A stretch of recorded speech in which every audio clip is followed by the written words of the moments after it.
السلام علیکم اسٹوڈینٹس، کیسے ہیں آپ؟ ٹھیک ہیں اسٹوڈینٹس؟ ہم نے اس کا پورشن سٹارٹ کیا ہوتا ہے عربی گرامر. ٹھیک ہے، ہاں جی، قواعد عربی. ٹھیک ہے، اس کے ہم نے ایم سی کیوز بھی کر لیے ہیں. ٹھیک ہے، آج ہم شارٹ کویشچنس کریں گے. ہم یہاں سے اسٹارٹ کرتے ہیں. بسم اللہ الرحمن الرحیم. عربی گرامر میں صرف سے کیا مراد ہے؟ صرف کے لغوی معنی پھیرنا. عربی گرامر کی اصطلاح میں اس سے مراد وہ علم ہے جس کے ذریعے مفرد کلمات کے ساتھ ان کے مختلف صیغوں اور حالتوں میں بدلنے کے قواعد معلوم کیے جاتے ہیں. عربی گرامر میں نحو سے کیا مراد ہے؟ نحو کے لغوی معنی قصد اور ارادہ کرنے کے ہیں. عربی گرامر کی اصطلاح میں علم نحو کا تعلق جملے میں کسی کلمے کا مقام متعین کرنے اور اس پر اعراب لگانے سے ہے. اسے علم الاعراب بھی کہا جاتا ہے. جمع مذکر سالم بنانے کا قاعدہ کیا ہے؟ اس کا قاعدہ یہ ہے کہ اسم واحد کے آخر میں واو نون کا اضافہ کر دیا جاتا ہے اور واو سے پہلے حرف پر ضمہ یعنی پیش دے دی جاتی ہے اور اس پر فتح یعنی زیر آتی ہے. ٹھیک ہے، دیکھیں مسلموں سے مسلمون. جمع مونث سالم بنانے کا قاعدہ کیا ہے؟ اس کا قاعدہ یہ ہے کہ واحد مونث کی علامات تائے تانیث سے پہلے الف لگا دیا جاتا ہے اور تائے تانیث کو گول کی بجائے لمبا کر دیا جاتا ہے. مثلا مسلمات ان سے مسلمات. جمع مکسر کے 2 اوزان تحریر کیجیے. جمع مکسر میں واحد کا لفظ ٹوٹ جاتا ہے اور اس کے کلمات میں کمی پیشی ہو جاتی ہے. اس کے کئی اوزان ہیں، جیسے افعالو سے افعالن اور افعالن سے فیعالن. ٹھیک ہے، آپ دیکھیں بحرن سے ابہرن، نہرن سے انہرن. ٹھیک ہے، اب آپ کویشچن نمبر 6 دیکھیں. جمع قلت اور جمع کثرت میں کیا فرق ہے؟ جمع قلت 3 سے لے کے 9 تک کے عدد کو ظاہر کرتی ہے، جب تک کہ جمع کثرت 10 یا 10 سے زیادہ کی تعداد کو ظاہر کرتی ہے. ٹھیک ہے، مونث 81 کی کون سی 3 علامات ہیں؟ مونث 81 کی 3 علامات ہیں. تائے تانیث یعنی تے، یائے مکسورہ یعنی یہ والی یہ. ٹھیک ہے، الف ممدودہ یعنی الف اور یہ حمزہ. ٹھیک ہے، اب آگے دیکھیں. عربی گرامر میں رفع، ناصب اور جرن سے کیا مراد ہے؟ کسی کلمے کے آخری حرف پر اگر ضمہ یعنی پیش ہو تو اسے رفع کہا جاتا ہے. بعض کلمات میں رفع کو حرکت کی بجائے لفظوں میں ظاہر کیا جاتا ہے اور ایسا کلمہ جس پر رفع ہو مرفوع کہلاتا ہے. کسی کلمے کے آخر پر اگر کسرہ یعنی زیر ہو تو اسے جرن کہا جاتا ہے. جس کلمے پر یہ حرکت یا علامت ہو وہ مجرور کہلاتا ہے.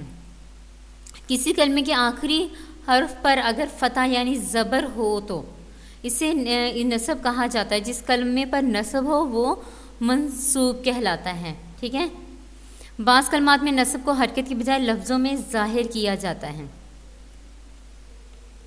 ماضی استمراری کی تعریف کیجیے اور اس کے بنانے کا قاعدہ لکھیے.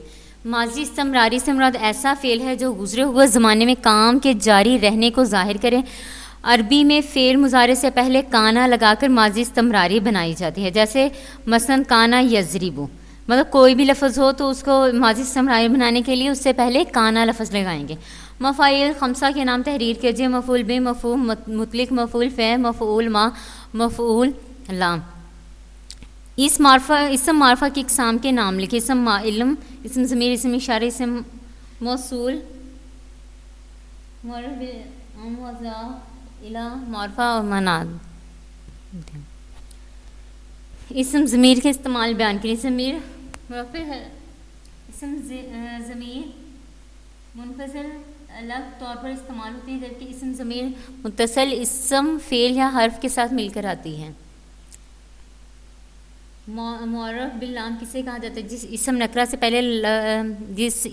سے پہلے لگا دیا جائے تو وہ اسم معرفہ بن جاتا ہے. جو اس طرح معرفہ بنا ہو اسے اسم معرف باللام کہا جاتا ہے.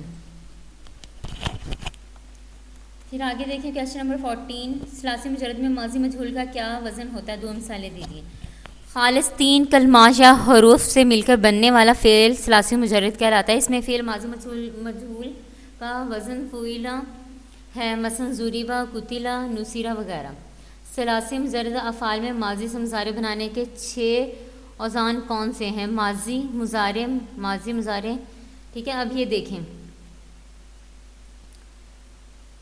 فعلا سے یفعلو، ضاربہ سے یضربو، ناصرہ سے ینصرو، ٹھیک ہے، سامعہ سے یسمعو، حاسبہ یحسبو، کارمو یکرمو، ٹھیک ہے۔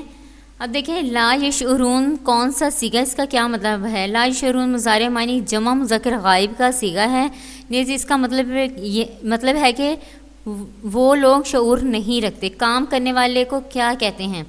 کام کرنے والے کو فاعل کہتے ہیں۔ ماضی بعید کی تعریف کریں اور بنانے کا طریقہ بھی تحریر کریں۔ وہ فعل جس میں کسی کام کا ہونا یا نہ ہونا دور کے گزرے ہوئے زمانے میں پائے جائے ماضی بعید کہلاتا ہے۔ نیز مضارع کے شروع میں کانا کا اضافہ کرنے سے وہ ماضی بعید میں تبدیل ہو جاتا ہے۔ اب آگے دیکھیں کویسچن نمبر 19، جمع کی کتنی قسمیں ہیں؟ جمع نمبر 1 جمع سالم، نمبر 2 جمع مکسر۔ فعل گرامر کی روح سے کیا ہے؟ فعل گرامر کی روح سے فعل ماضی کا صیغہ واحد مذکر غائب ہے۔ ٹھیک ہے اسٹوڈنٹس، آگے سمجھ آپ کو اسے اچھے طریقے سے کرنا، اس لیے میں نے آپ کو کم پڑھایا ہے، اونلی 20 شارٹ کویسچنز ہیں صرف یاد کرنے کے لیے، ٹھیک ہے۔ اسے اچھے طریقے سے کر لیجیے گا، یہ بہت زیادہ امپورٹنٹ ہے، ٹھیک ہے بچوں۔ اللہ حافظ۔